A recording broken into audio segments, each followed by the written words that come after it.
Hello, my name is Jerry Wise, and I'm a relationship expert and the director of the Center for Self-Differentiation at Family Tree Counseling Associates in Carmel, Indiana, on the north side of Indianapolis.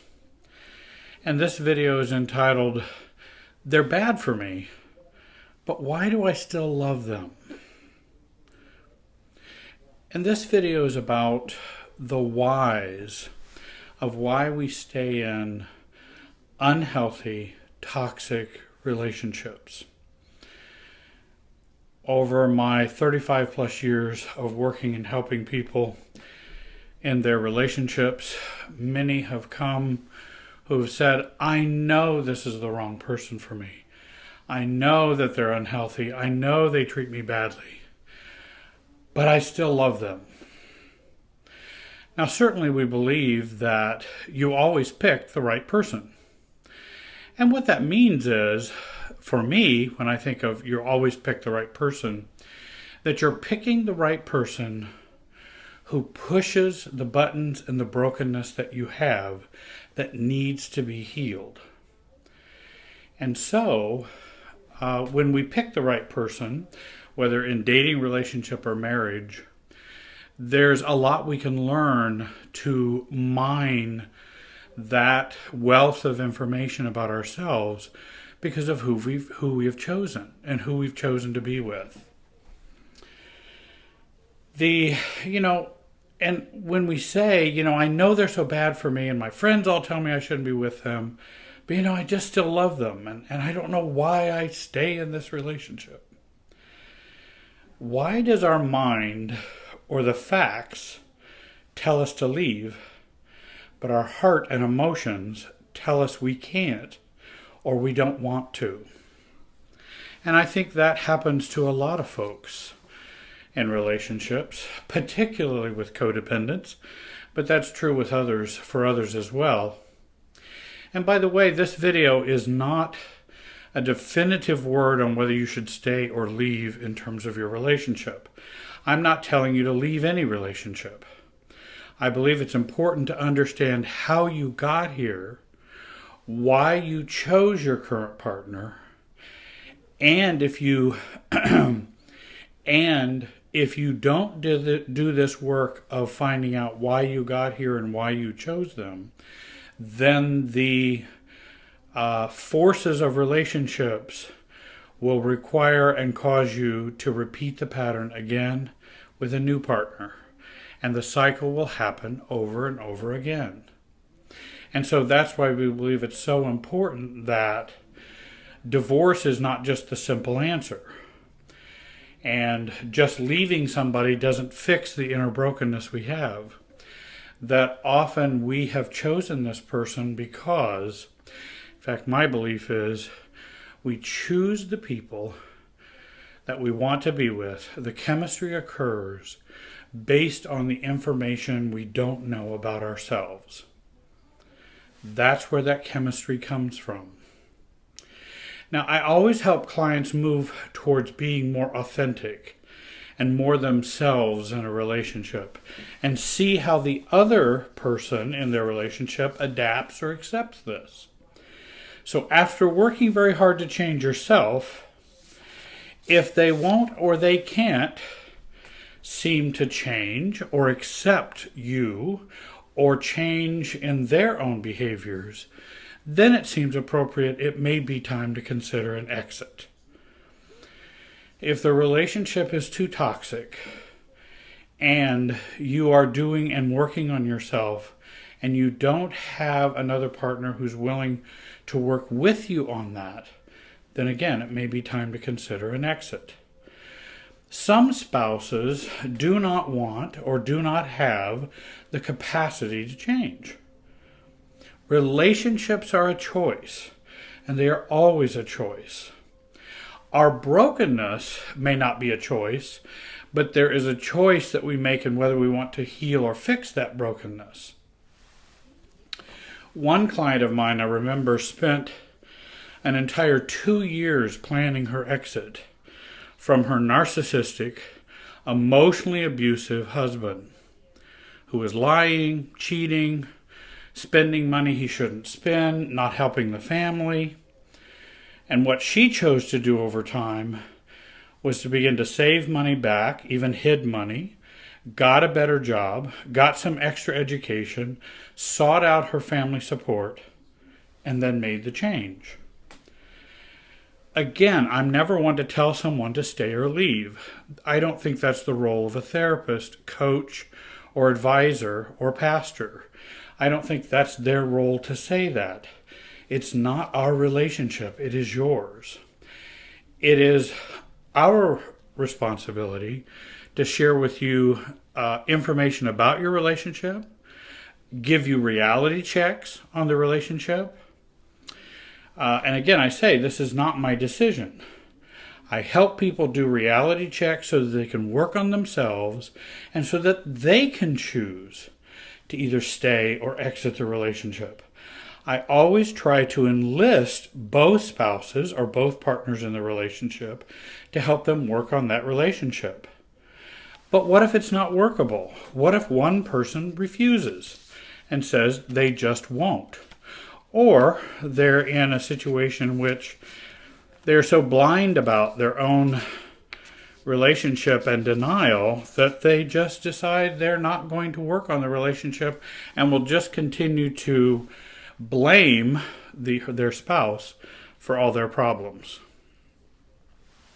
And I think that's where we take a look at, do the positives outweigh the negatives?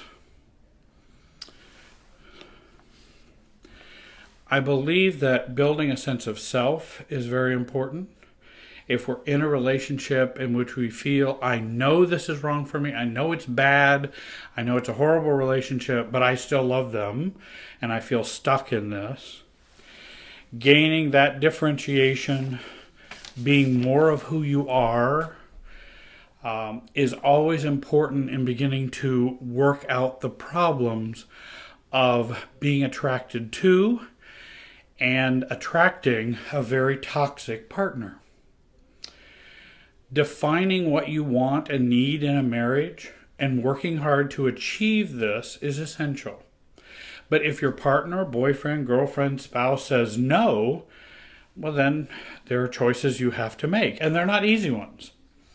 You have a right to stay and make your life the best it can be, or you can leave and define your life the way you want to, the way you need to.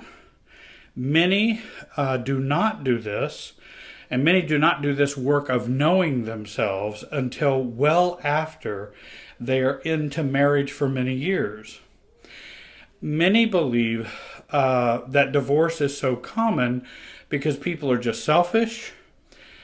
They just don't want the marriage to work. They don't want to work on a marriage because they're just lazy. But actually, I believe that's a myth. Of all the people that I've worked with who have gone through divorces, none of them fit this category. I've never worked with, in all my years of working as a coach and previously as a marriage and family therapist, that anyone approached a divorce with that idea or idea in mind. I believe there are so many divorces because people don't begin to grow up or know themselves until well after they are into their marriage. And again, the importance of, can this marriage embrace and tolerate change on the part of its participants? In other words, can the marriage grow with the people who are in it? Some marriage cannot. Many marriages can. And again, divorce is not the same thing as self-differentiation or self-definition or defining. Divorce is not the same thing as recovery. Divorce, I believe, can be a part of a recovery process when all other choices fail. But it's not equal to recovery. And it's not equal to, well, that's just the solution. If I just get away, then everything is fine. We know that our brokenness has brought us to this unhealthy relationship. And the important part is healing that, not just simply deciding about staying or leaving. We can use our leverage to get our spouse or partner in to help with us. If you get no answer, then you work hard to get yourself healthier and consider your long-term options. Don't wait for your partner to change. Change yourself. Do that work whether your partner wishes to or not. People ask me, well, Jerry, should I leave or should I stay? My answer is, do your work of self-differentiation, and the answer will become clear for you. And it will be more an organic answer. And it will flow out of who you are versus, well, if I just do this divorce, it will magically fix all these things. Or if I do this divorce, it will magically be a parade of horribles. Oftentimes we swing on a pendulum back and forth, either believing in a fantasy of what it will do or believing all too horrible what it will do. If your partner does not accept, want, or tolerate the healthy changes, then your relationship does not have much elasticity. Ability to accept the changes or growth in spouses is essential to healthy marriages. It is best if couples do this work together, of course. But not always do spouses feel the same way about change. The more elasticity in the marriage, the less problems there will be.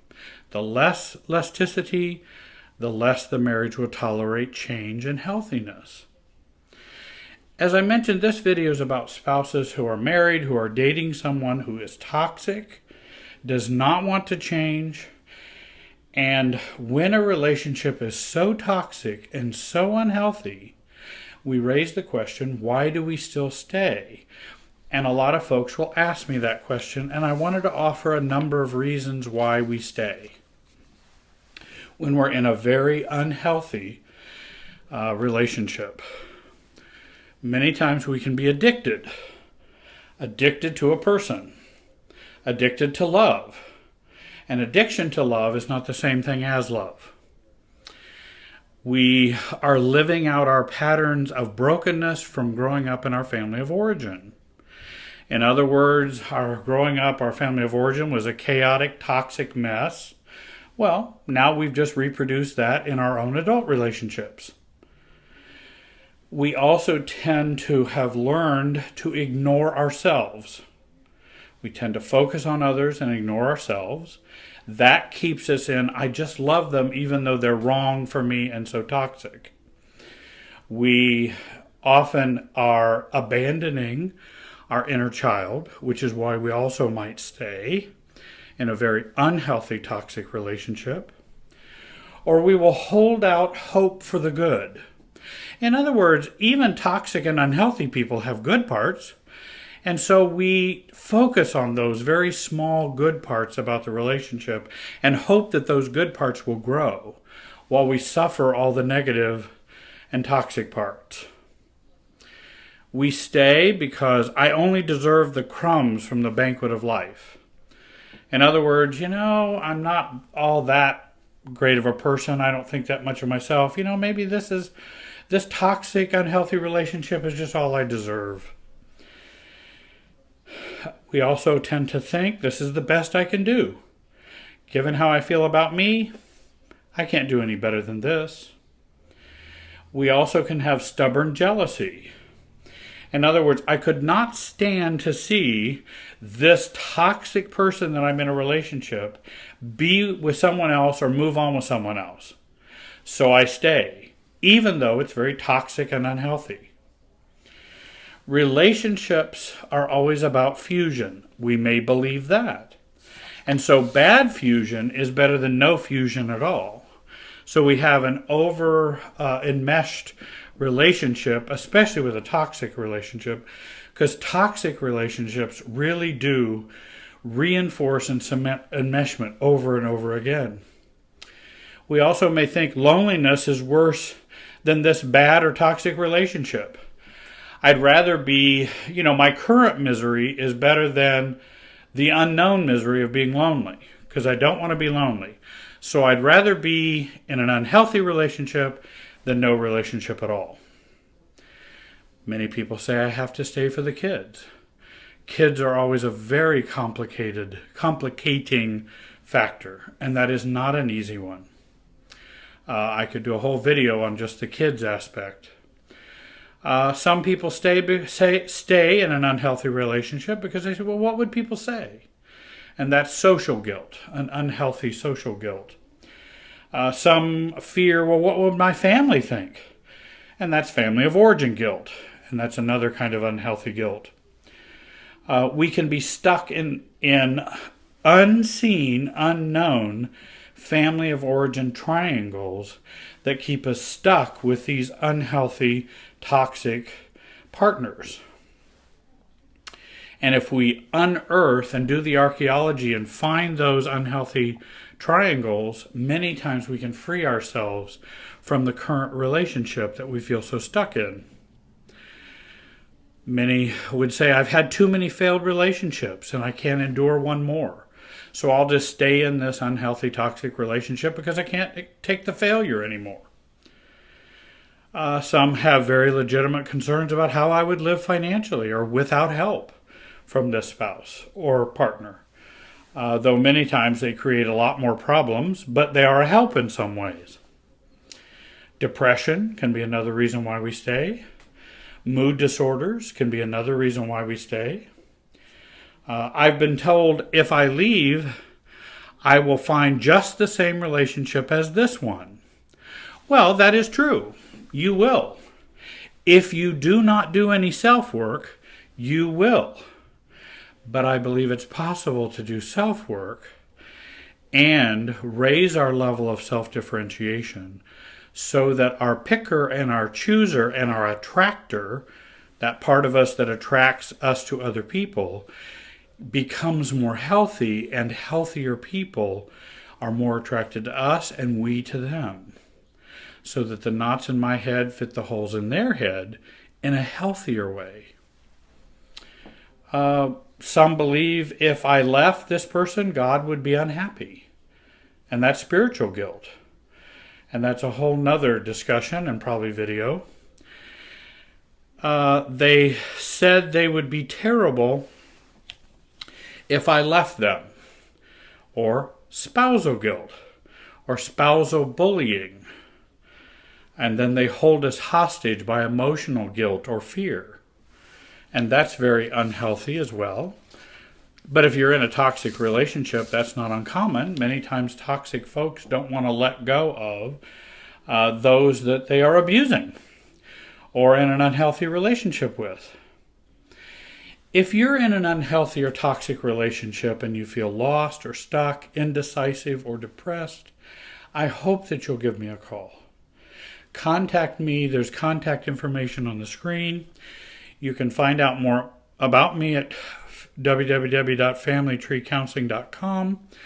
You can also check out other videos on YouTube. I have clients in Idaho, Scotland, Canada, New York, California, Israel, and many other places. So you can contact me for Skype or FaceTime coaching. You can join me in my office online. Please join our YouTube channel on YouTube, the Family Tree Counseling channel. I hope you'll share my videos with your social media. They're free to everyone, and we try to provide some good information for those who are hurting. I want to thank you very much for listening, and have a great day.